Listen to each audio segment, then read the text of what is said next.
നമസ്കാരം. ശ്രീനാരായണ ഗുരു open university MA history ക്ലാസ്സുകളിലേക്ക് പ്രിയ വിദ്യാർത്ഥികൾക്ക് സ്വാഗതം. ജെൻഡർ ഹിസ്റ്ററി ഇൻ ഇന്ത്യ എന്ന പേപ്പറിലെ സെക്കൻഡ് ബ്ലോക്കിലെ തേർഡ് യൂണിറ്റ് ആണ് നമ്മളിപ്പോൾ ഡിസ്കസ് ചെയ്യുന്നത്. യൂണിറ്റിന്റെ പേര് വുമൺ ആൻഡ് പ്രോപ്പർട്ടി എന്നാണ് ഈ ഒരു യൂണിറ്റിന്റെ പേര്. അപ്പൊ നമുക്ക് നോക്കാം.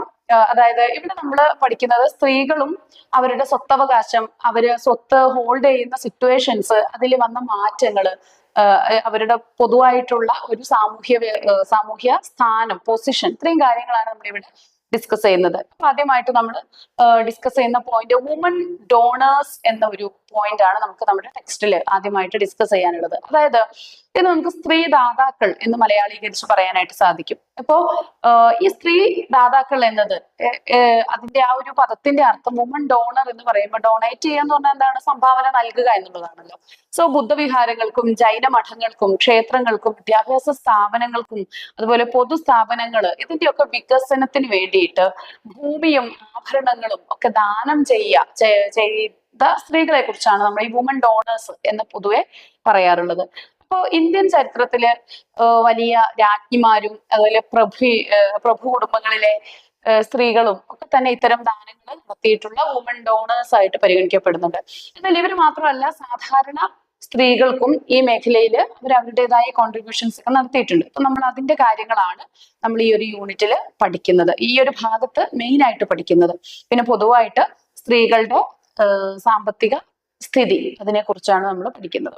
ശരി, അപ്പൊ സ്ത്രീ ദാതാക്കളുടെ സംഭാവനകൾ ഒന്നാമത് മതസ്ഥാപനങ്ങൾക്ക് ദാനം ചെയ്യും. ക്ഷേത്രങ്ങൾക്ക്, ബുദ്ധവിഹാരങ്ങൾക്ക്, ജൈന മഠങ്ങൾക്ക്, ഇതിനൊക്കെ ഭൂമിയും അതുപോലെ തന്നെ പൂജാ ദ്രവ്യങ്ങള് ഒക്കെ ദാനം ചെയ്യുന്നത്. അതുപോലെ തന്നെ പൂജകൾക്കും ഉത്സവങ്ങൾക്കും വേണ്ടിയിട്ടൊക്കെ ഇത്തരം സ്ത്രീകള് സാമ്പത്തിക സഹായം നൽകിയിരുന്നു. നിങ്ങൾക്ക് എന്തിനാണ് ഈ സ്ത്രീകൾ സാമ്പത്തിക സഹായം നൽകിയത് ഒക്കെ വലിയ ടോപ്പിക്കായിട്ട് ഡിസ്കസ് ചെയ്യുന്നതെന്ന് തോന്നും. പക്ഷെ നമ്മുടെ ജെൻഡർ ഹിസ്റ്ററിയിൽ നമ്മൾ ജെൻഡർ എങ്ങനെയാണ് സ്ത്രീകൾക്ക് ഒരു രണ്ടാം പൗരൻ എന്ന ഒരു സ്ഥാനം ലഭിച്ചത് എങ്ങനെയാണ്, അപ്പോൾ ഏത് ഘട്ടം മുതലാണ് സ്ത്രീക്ക് ഇത്തരം ഒരു അവരുടെ പൊസിഷൻ താഴ്ന്നു പോയത് എന്ന് പറയാൻ വേണ്ടിയിട്ടാണ് നമ്മൾ ഇത്തരം കാര്യങ്ങളൊക്കെ ഇവിടെ ഡിസ്കസ് ചെയ്യേണ്ടി വരുന്നത്. എന്ന് വെച്ചാല് ആദ്യഘട്ടത്തിലൊക്കെ സ്ത്രീ ഡോണേഴ്സിനെ നമുക്ക് കാണാൻ പറ്റി. ഇത് എവിടെ നിന്നാണ് നമുക്ക് മനസ്സിലാവുന്നത്? പല ഇൻസ്ക്രിപ്ഷൻസിലും പല രചനകളിലും ഒക്കെ തന്നെ ഈ സ്ത്രീ ഇത്ര രൂപ അല്ലെങ്കിൽ ഇത്ര നിലം ഇന്ന ക്ഷേത്രത്തിന് അല്ലെങ്കിൽ ഇന്ന മഠത്തിന് ദാനം ചെയ്തു എന്ന ഇൻസ്ക്രിപ്ഷൻസ് ഒക്കെ കാണാൻ സാധിക്കും. അപ്പൊ ഈ സ്ത്രീക്ക് എങ്ങനെയാണ് ഈ സ്വത്ത് ലഭിച്ചത്?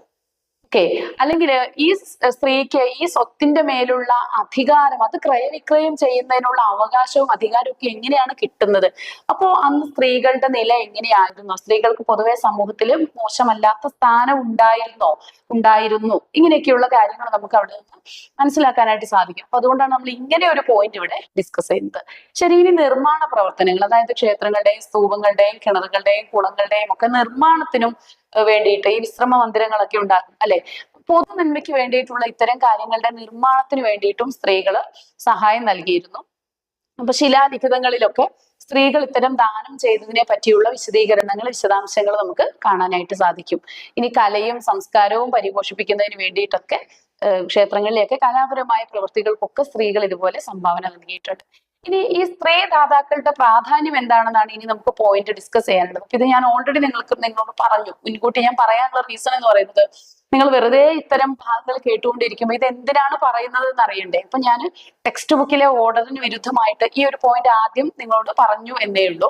സ്ത്രീകൾക്ക് സാമ്പത്തിക സ്വത്തവകാശവും സാമൂഹിക സ്ഥാനവും ഒക്കെ ഉണ്ടായിരുന്നു എന്നതിനൊരു തെളിവാണ് ഈ ഇത്തരം വുമൺ ഡോണേഴ്സ് ഉണ്ടായിരുന്നു എന്നുള്ളത്. മതപരവും സാമൂഹികമായിട്ടുള്ള പ്രവർത്തനങ്ങളിൽ സ്ത്രീകളൊക്കെ സജീവമായിട്ട് ഇടപെടുകയും ചെയ്തിരുന്നു. അവരെ മെയിൻ സ്ട്രീമിൽ തന്നെ ആയിരുന്നു അല്ലെ, പാർശ്വവൽകൃതരായിരുന്നില്ല എന്നും കൂടി നമുക്ക് ഇത്തരം സ്ത്രീകൾ ഈ സംഭാവനകൾ നടത്തി എന്നതിൽ നിന്ന് നമുക്ക് മനസ്സിലാക്കാനായിട്ട് സാധിക്കും.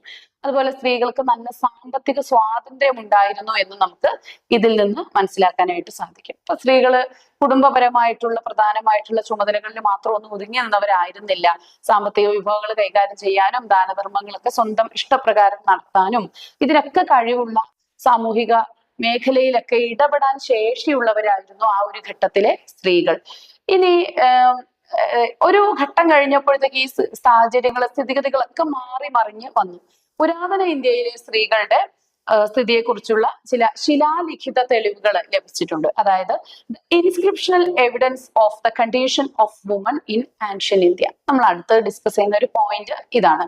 സോ പുരാതന ഇന്ത്യയിലെ സ്ത്രീകളുടെ സാമൂഹ്യ സാമ്പത്തിക മതപരവും അതുപോലെ രാഷ്ട്രീയപരമായിട്ടൊക്കെയുള്ള സാഹചര്യങ്ങൾ വളരെ ഉയർന്നതായിരുന്നു എന്ന് കാണിക്കുന്ന ചില ചരിത്ര സ്രോതസ്സുകൾ നമുക്കുണ്ട്. അതിൽ പ്രധാനപ്പെട്ടതാണ് ഇൻസ്ക്രിപ്ഷൻസ് അഥവാ ശിലാലിഖിതങ്ങൾ എന്ന് പറയാം.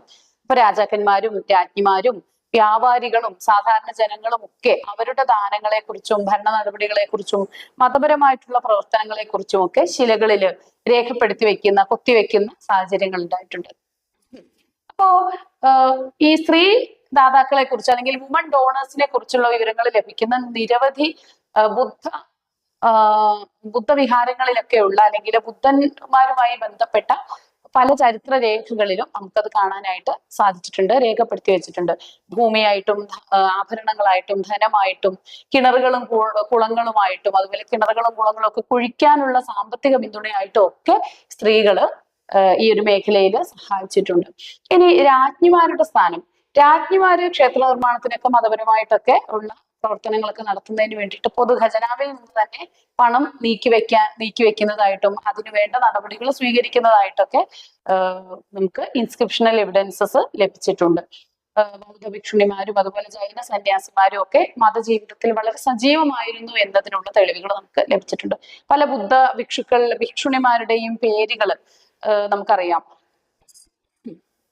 അതുപോലെ തന്നെ മത പ്രചാരണത്തിനായി ഇറങ്ങിത്തിരിച്ച ഒരുപാട് വനിതകളെ നമുക്ക് ചരിത്രത്തിൽ തിരിഞ്ഞാൽ കാണാനായിട്ട് സാധിക്കും. അപ്പൊ സ്ത്രീകൾക്ക് സാമ്പത്തികമായിട്ടും സാമൂഹികമായിട്ടും ഒക്കെ ഉയർന്ന ഒരു നില ഈ ഒരു കാലഘട്ടത്തിൽ ഉണ്ടായിരുന്നു. പിന്നെ അതിന് പ്രധാനപ്പെട്ട നമ്മളിങ്ങനെ ഇപ്പൊ ഇത്തരം കാര്യങ്ങൾക്കൊക്കെ സ്ത്രീകൾക്ക് പ്രാധാന്യം ഉണ്ടായിരുന്നു എന്ന് പറഞ്ഞത് കൊണ്ട് കാര്യമില്ല. വി നീഡ് എവിഡൻസ് അല്ലെ. അപ്പൊ നമ്മള് അത്തരം ചില ശിലാലിഖിതങ്ങളുടെ പേരുകൾ കൂടി നിങ്ങൾ പഠിച്ചു വെക്കണം. അപ്പൊ നിങ്ങൾക്ക് പരീക്ഷയ്ക്ക് അതുകൂടെ കൂട്ടി എഴുതുമ്പോഴാണ് നിങ്ങൾക്ക് മാർക്ക് ലഭിക്കുന്നത്. അപ്പൊ അതിൽ ഒന്നാമത്തേതാണ് നാസിക് ശിലാലിഖിതമാണ്, നാസിക് ഇൻസ്ക്രിപ്ഷൻ ആണ്. അപ്പൊ ഇവിടെ രാജ്ഞിയുടെ രാഷ്ട്രീയ സ്വാധീനം വെളിപ്പെടുത്തുന്ന ദാനധർമ്മങ്ങളൊക്കെ വ്യക്തമാക്കുന്ന ഒരു ചെമ്പ് ലിഖിതമാണ് നാസിക് ഇൻസ്ക്രിപ്ഷൻ എന്ന് പറയുന്നത്. ഇനി ചോളന്മാരുടെ ഒരുപാട് ശിലാലിഖിതങ്ങള് ക്ഷേത്ര ശിലകളില് ചുമരുകളിൽ കൊത്തിവെച്ച ലിഖിതങ്ങളുണ്ട്. അപ്പോൾ അത്തരം ലിഖിതങ്ങളിൽ നിന്നൊക്കെ നമുക്ക് ഇവരുടെ വിവരങ്ങൾ ലഭിക്കുന്നു. ചോക്കൂർ ഇൻസ്ക്രിപ്ഷൻ ഈ ദേവദാസി സിസ്റ്റത്തെ കുറിച്ചൊക്കെ പരാമർശിക്കുന്ന ആ ഒരു ലിഖിതത്തിൽ നിന്നും ഈ വുമൺ ഡോണേഴ്സിനെ കുറിച്ചുള്ള വിവരങ്ങൾ ലഭിച്ചിട്ടുണ്ട്. അപ്പൊ ഇത്തരം കാര്യങ്ങളൊക്കെയാണ് നിങ്ങൾ ഇതുമായിട്ട് ബന്ധപ്പെടുത്തി പഠിക്കാനുള്ളത് അല്ലെങ്കിൽ എക്സാമിന് നിങ്ങൾ എഴുതാനുള്ളത്. അപ്പൊ കമ്പാരിറ്റീവ്ലി ഒരു ചെറിയ യൂണിറ്റ് ആണ് ഈ ഒരു ഭാഗത്ത് നമ്മൾ ഡിസ്കസ് ചെയ്യുന്നത്. Thank you.